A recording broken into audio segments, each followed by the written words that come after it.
Hickman's Family Farms is Arizona's largest and only egg producer. The company has a total of about 8 million hens. Right now, their focus is on preventing the extremely deadly strain of bird flu that has crippled egg farms in the Midwest from becoming a problem here. We say prayers at night, and we're extremely concerned for our family and our company and our employees and definitely our birds.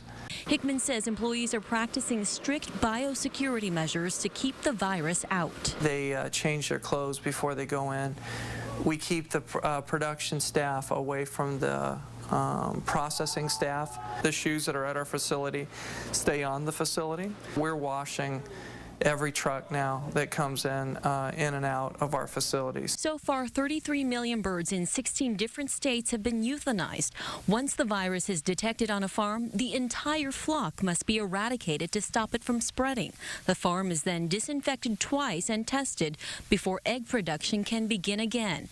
In the last couple months, Hickman's Family Farms has seen their demand shoot up. We have calls in from several different large companies that make those products, and they're asking us to try to fulfill those purchase orders. So if they're calling companies like us all the way out here in Arizona, that means there's absolutely a shortening of supply.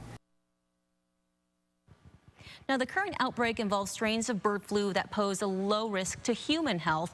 The main effect on humans is going to be the soaring prices of poultry and of eggs. The price of a carton of eggs has gone up about 36% so far. In the Midwest, the price for liquid eggs shot up about 90%. Reporting live, I'm Nicole Garcia, Fox 10 News.